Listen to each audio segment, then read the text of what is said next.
Good evening runners, and welcome back to another video from me, That Running Girl. In today's video I'm doing a quick recovery run after my race last night. I'm just doing a really easy 4-mile run on the roads, but I just come off into the countryside because it's much quieter and you won't get any traffic noise here. But yeah, take a look at my gorgeous running scenery today.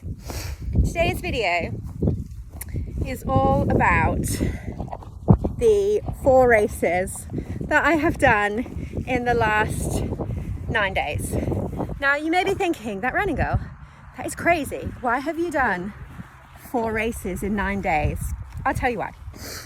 I have got into the state at the moment where I was injured for a month. So I literally couldn't run at all for a month when I broke my toe in Mexico, which ironically is not a country song. But I couldn't run for a month, and it was at the time where I just got back from Mexico and the weather was just getting nice in the UK, and it felt so demoralizing and so frustrating to not be able to run. Running injuries suck anyway, but when you've got an injury that's not actually connected to running, which mine wasn't, it somehow feels even worse. So when I had cross-trained and healed myself, it took just under 5 weeks for my broken toe to heal. I decided I'd got some races on the calendar, and ordinarily I would sometimes think, oh, you know, I don't want to race that race, I don't want to go to that race, I'm not fast enough, I can't do the distance, I might have to stop a few times, you know, if I'd been injured or something. And after my injury, I just got to the point where I was like, who is giving me this narrative? Who is actually telling me that I can't turn up to all these races? Because there's still going to be so many people behind me at these races.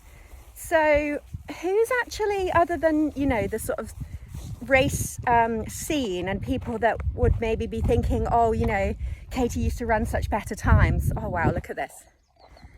Look at that.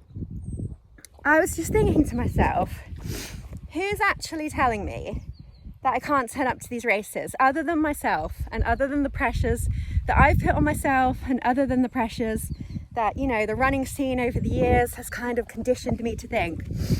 And I just got into my head thinking, actually, this is just total BS.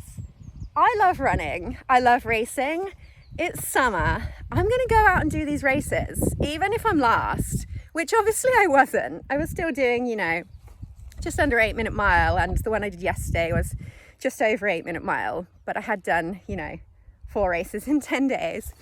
And I also sponsored a race on Sunday, which was the one that I did about 4 days ago. And the joy that I got from sponsoring that race, and it wasn't even an egotistical thing, seeing, you know, my name on the race arch, my business name, and seeing my business name on people's race numbers, it wasn't about that for me. It was about when I found it tough, I looked down and I thought, you know what? I created this business from scratch, which I've had for 11 years. I did all this running from scratch. You know, I built this all up myself. I've run 29 marathons. And I felt like, you know, why shouldn't I be at these races? I belong at these races, and it literally makes me the happiest. It literally just brings me so much immense joy that I didn't care where I placed. Even last night, it was a 5-mile, quite a fast, quite a clubby, pressurized race. If you're sort of putting pressure on yourself, it definitely is a competitive race. And there were people going past me and they were like, oh, don't stop, you know, come on, you can do it. And I just said to them, do you know what, guys, like I'm just racing myself tonight, like no pressure, and, you know, just wish them well as they went past. And for me, that's what it's all about. Like, I have run some fast times, right? I've got an entire trophy cabinet, which I will show you one day because I don't feel like I've shown you that yet. You know, when I ran 1:28 half, when I ran 40-minute 10K, when I ran 3:17 marathon, they were all phenomenal. But even back then, I was still beating myself up, like thinking, it's not good enough. It's not a good enough time. You're not good enough. You're not fast enough. Whereas now, and I turn up, even if I've been injured and I'm, you know, running literally like 4 or 5 minutes slower than a time that I would have done sort of 7 years ago, I feel like I've got so much more acceptance about it, and so much more, do you know what? you're not an elite athlete. Like, you've literally got a life outside of running, and sometimes that takes its toll on running.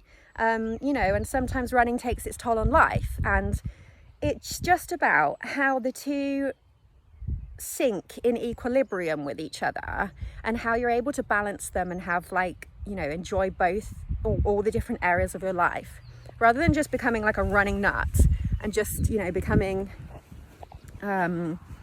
so frustrated with running in your times that you don't even put yourself out there to race anymore. Because I think I've said on videos lately that I know so many runners that won't even race anymore because they're just not, they deem themselves not to be fast anymore. So they don't, almost like they don't want to embarrass themselves in front of other runners. But other runners are probably thinking the same thing.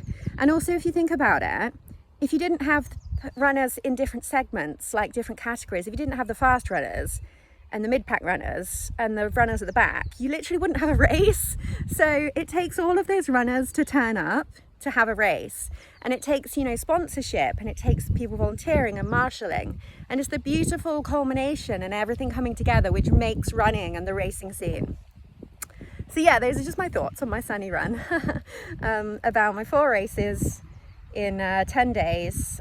Started with an off-road / on-road 10k. Then I did Silverstone 10k, which was, you know, around the Silverstone track. Then I did Deddington 4 Farms, which I sponsored, which was an off-road 10k. And then I did the Banbury 5 mile last night. But yeah, feeling super good for putting myself out there. And yeah, hopefully you've taken some motivation from this video. If you're thinking, you know, oh, I can't race, I'm not fast enough, I've been injured, but now I'm healed and I'm not, you know, my cardio is suffering, just literally just go. Like, what is the worst that can happen? Until next time.